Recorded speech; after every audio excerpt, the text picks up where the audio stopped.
Savage tier has been out for like 3 to 4 weeks. Finally think that it's time to give this Savage tier a proper review. Let's go into individual turns. Okay, Dancing Green. Okay, I think Dancing Green is normal. Like, Dancing Green is just a normal turn 1. I don't think it's like super unique, super special. It's fun though. It's fun because I like how they integrate like the music, the tempo into the fight. And then it's more like, more relaxing, more memey, rather than like, oh shit, you know, let's get shit done, right? Let's do a fight, you know, let's do a difficult fight. Like, for example, Carbuncle. I don't think this turn 1 is harder than Carbuncle. I think Carbuncle is way harder than this one, right? But then, it's a Savage turn 1. It's not really about perfect execution, right? They do give you reward if you perfect execute, like, you know, the perfect groove and stuff. Again, just fun, right? It's not like hard mechanics, simple mechanics, just sort of like a fun thing. I don't think it's anything special in terms of mechanics, in terms of like challenge. But I think it's a very fun fight. More fun. More of a fun factor rather than challenge. I think this and Black Cat is equally good. Mechanically, Black Cat was harder, obviously, right? But this one is more fun, you know? This one is more goofy, more fun, yeah. But this has nothing on, obviously, turn 1's like Carbuncle, right? That shit is actual difficult fight, right? So I think this one is like maybe I will give it like a 7 out of 10. Whenever I want to chill in this rate here, I go in and do this fight. Now, this is where when I go into turn 2, turn 3, turn 4, it's gonna kind of make lightweight looks really bad, okay? Because I'm gonna tell you right now, right? I think in lightweight, the best fight is actually Black Cat. I don't think Honeybee Lovely was that good. I don't think Brute Bomber was that good. I don't think Wicked Thunder is good enough for turn 4. So if you look at each turn in the previous tier, where they stand in terms of whatever turn they were being put at, Black Cat actually felt like a turn 1. Honeybee doesn't feel like a turn 2. Brute Bomber doesn't feel like a turn 3. Wicked Thunder clearly doesn't feel like a turn 4. So it's gonna be why this rate here to me is probably this one of the best rates here they ever put out. So now we go to turn 2. Whether you motherfuckers like it or you guys hate it, this turn is the most fun turn in this Savage. This is the most unique, different, and has everything. Like, this boss got mechanics, this boss got an ad space that most people haven't done in a long time or ever, and they don't just make ad space. Like, you know, like, for example, Koi turn 4, right? It's just ad space, right? It's just robots, straight knot, robots, straight knot, right? And then when you got Gordius turn 2, it's just big spider, small spider, big spider, small spider, God Walker, right? So there's no bosses, right, in those two fights, right? Those two ad space fight, right? So this is the first time they actually do a boss fight with boss mechanics, and then they implement ad space. Now, before you tell me that, oh, Phoenix did that before. I mean, those ain't really ad space because you are just killing one by one.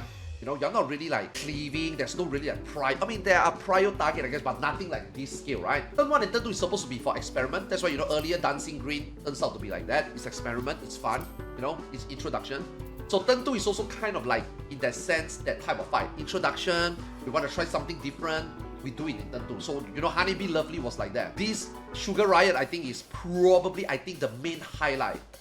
The main highlight of this raid here. Like, it's got everything. There's nothing you don't do in this fight. A lot of people don't like it, or a lot of people struggles with it. But I think this one is the best fight of this raid here. Easy. This one is 9 out of 10. This fight is 9 out of 10. I'm not trying to be... I hate Lalafels. But I give this turn 9 out of 10.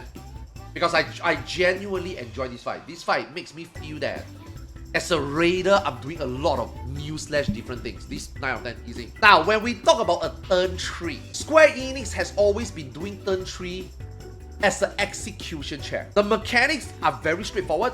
Your ins, your outs, your stack, your spread, your Protean, blah blah blah. It's very straightforward. But they always find different way to challenge you doing those existing mechanics. Like this is the part that they don't try something new. They don't try like mechanically something new. You know what I mean? They're not gonna put in fun stuff in there. They're not gonna put in a crazy ass face in there. They're gonna not make you dance funkily, goofily in a turn 3. Turn 3 is usually where Savage begins, starts rolling. So it's more of like, you know, a tight DPS check, and then a strict mechanical check, right? You do mechanic properly, and then you clear the fight.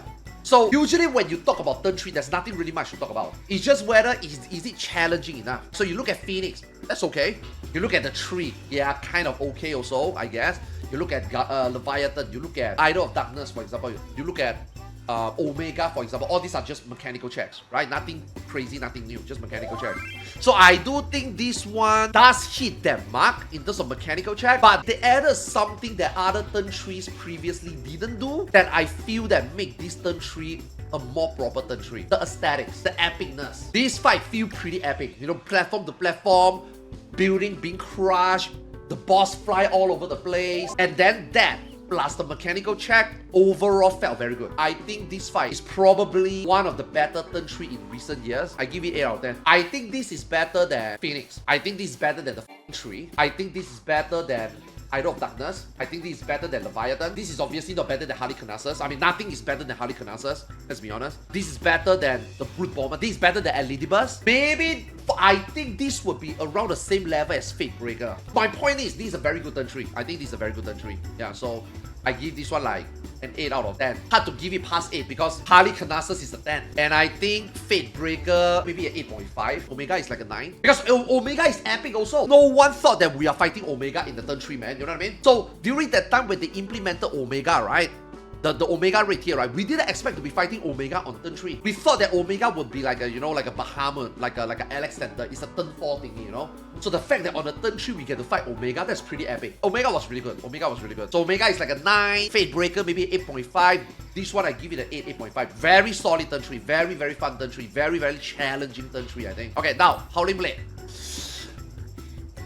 I don't think this fight is hard. I don't think this has anything on Abyssos. Now, obviously, we also have to include Abyssos pre and post nerf. But I don't think this has got anything on Abyssos. I think Abyssos is way harder than this. Snake 1, Snake 2, Dog 2, figuring out high concept, for example, that shit's hard, man. I don't think this is a hard fight. But this is way better than Wicked Thunder. This is an actual savage turn 4. This is not the best. This is not the most difficult. But this is a proper savage turn 4. And for that, I appreciate it. Because Wicked Thunder really made me kind of, and a lot of raiders, I think, hardcore raiders especially, kind of felt like savage is, you know? So I do think this turn 4 kind of bring back that, holy f, you know, we are finally getting back a savage again, you know? Very good savage turn 4, I think. Very fun. It's very fun. There's no door boss. No door boss means non-difficult second half. And it turns out that, yes, the second half is not difficult. Right? But I think the second half is super epic. Like, if I compare the epicness, right, for no door bosses, I mean, Shiva is definitely the best one. Titan is pretty good. This one is probably number 3. Like, epicness. A non-door boss finale, I think it's really good. Wicked Thunder, again, compare this to Wicked Thunder, bro.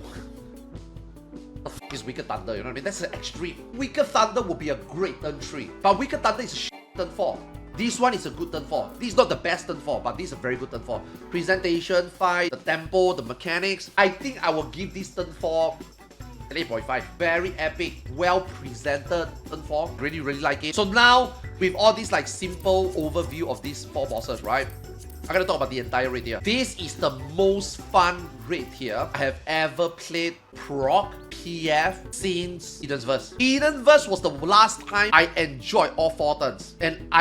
And all 4 turns going in, there's always memes. There's Ramu memes, there is Ifrit Garuda memes, there's a little bit of Idol of Darkness memes, and then obviously you got your Shiva to cap off the entire difficulty, right? This is the first time since then I felt like we get a complete Savage. Because usually Savage, you get 1 or good 2 turns. Like Lightweight, you get Black Cat that is good, Brute Bomber, alright. Honeybee, Lovely, sadly a disappointment as much as I like her. Wicked Thunder, a little bit of disappointment, right? So you get like 2.5 out of 4 turns, right? And then when you look at Anabasios, right? The first boss is really good, I think. Pandemonium, to me, okay, just now when I give Sugar Riot a 9 out of 10, it's because Pandemonium and Midas turn 2, the Gauntlet fight, the Brawler, Swindler, Blaster, Vortexer, Midas turn 2 and Pandemonium is 10 out of 10.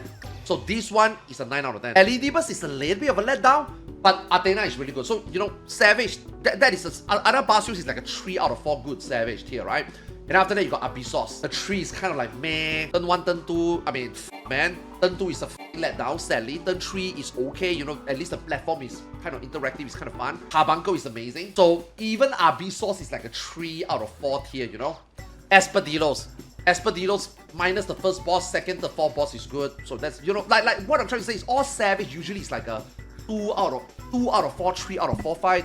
This one, I think, is a 4 out of 4 fight. All these 4 fights are really fun to do. They 4 feel unique to me. Overall, I give this rate here 9 out of 10, I think. When I give the 9 out of 10, I don't just talk about mechanics and stuff. I just talk about like how overall it kind of revived the game. Savage is between mid-core and hardcore. I think it revives the game in that bracket. I think a lot of people are starting to feel like, well, I'm just waiting for Ultimate. Well, just waiting for Ultimate. Don't really care about Extreme anymore. Don't really care about Savage anymore, right? We are all just making static, progging, blind progging. We are all preparing for Ultimate. So now this rate here kind of feels like it gets people excited for Savage again, I think. Now, this is obviously never going to be a 10 out of 10 rate here. Because the 10 out of 10 rate here for me, Midas is 10 out of 10. Final Coil of Bahamut is 10 out of 10. On content, I think it was 10 out of 10. It was f***ing epic, right? Those are the bar. Those are the high standards, I think. This one is a solid 9. A solid 9 out of 10.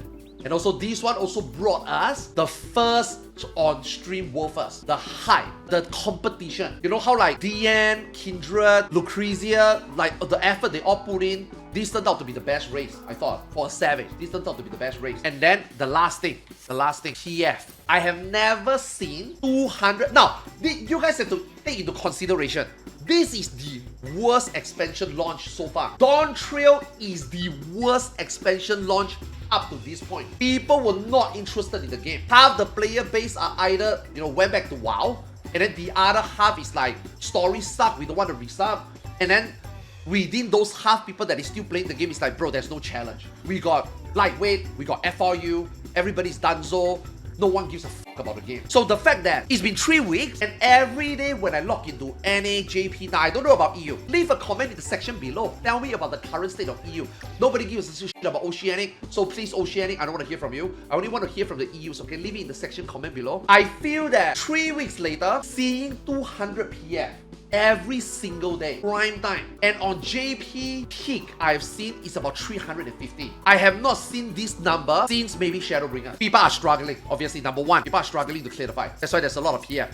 But the fact that 3 weeks later, every single day prime time, there are still so many people trying the raid here, tells you that people don't mind this difficulty. And I don't think it's difficult. I feel like this is just a normal Savage tier, except it's got 4 really good fights. So I think people appreciate that. I think people are trying. Yes, there's people out there that complain that it's too difficult. Oh my god, I can't clear week 1. Oh my god, my static crash out. But make no mistakes, man, there's a lot of raiders out there parking. And we haven't even talked about statics. There's obviously a lot of statics. But the fact that your normal park players don't mind the struggle after 3 weeks, night after night, till today, as of this video, tells a lot of things, right? People don't mind. People love it. People don't mind struggling. People don't mind progging. People don't mind getting stuck. It's frustrating. It's pissing people off. Prog liars and stuff, yes.